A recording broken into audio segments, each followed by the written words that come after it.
99.5 The River. Hi, it's Randy and Rachel. Thank you for listening on the job today. Evanescence there. You know, you're working hard every day, but sometimes you got to stop and say, what's this all worth? We're going to talk to Aaron at Fagan Associates about that in just a second. Rachel?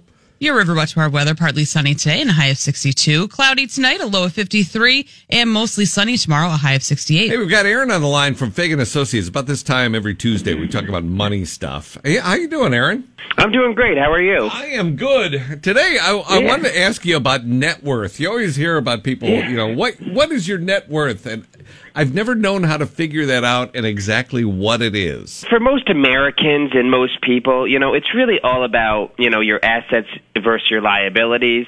But, even more so what your cash flow is like. So, how much money you have coming in per month as opposed to, what your expenses are. What goes into your net worth then? It's really just your assets minus your liabilities. So, you could take some people say a house is an asset. Some people say it's a liability. That's just a discussion for another day. But, how much of your... Depends if it's falling apart or not, I guess. Yeah, exactly. But, it's like your retirement accounts, your cash accounts, how much money equity you have in your house, if you have any land, things like that. Those are all assets versus like liabilities, like, a mortgage, credit cards, any loans that you have out. So that's kind of how you figure out your net worth. So sometimes when you're like filling out applications for a loan or something, they ask you about your net worth. What do they do with that number? Well, they want to find out your net worth because they kind of want to figure out, if you're, I guess, qualified to take out this loan. So let's say you have $30,000 on a credit card and the minimum is, $500-600 a month. They want to make sure that, hey, if we're going to give you a loan, you'll be able to pay it back. All right, and how do you calculate your net worth? Because, it's like, it sounds like it's a lot of brain power going into, well, I owe this and it's worth this. Like on a car, how do you even figure a net worth on a car? I wouldn't even consider my car a piece of my net worth. Okay. You know what I mean? What I think is important when talking about net worth with clients that we talk about, it's basically what your cash flow is like. So let's say you have $1 million.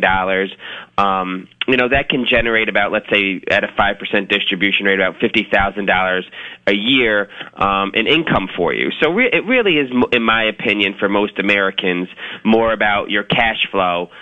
So how much cash you have coming in minus your expenses. And that's what's really important, especially as, 20, 30 years ago, if you worked for Ford or GM or even GE, you had a lot of defined benefit plans. So you had the pension system. And now that, the world and the private industry especially is moving towards a deferred comp.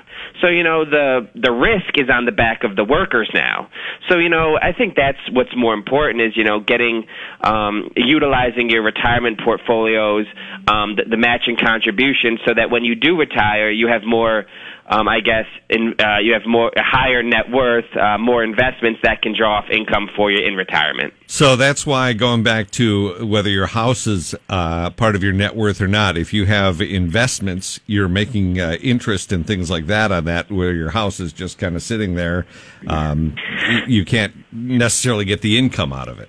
No, and usually when you like a reverse mortgage or something like that, you can get some income out of that. But that's almost a last resort type of thing to do. All right, Aaron at Fagan Associates, we've been talking to him this morning about net worth and how to figure it and what exactly it means when people ask you about it, and if they have questions about their investments and how to build up that net worth, how do they get in touch with you guys? Yeah, you can email us at investment@FaganAssociates.com. We have a new website up and running this week. It's FaganAsset.com, and we have a contact page there. Or you can give us a call at 518-279-1044. Oh, excellent. All right, we'll put this this chat up on our blog, too, and have the link to the new website and all that, too, at 995theriver.com on the morning show page. Aaron at Fagan Associates, thank you so much. Appreciate your insight. All right, thanks a lot, Randy. Right. Have a great day. You too. Bye-bye.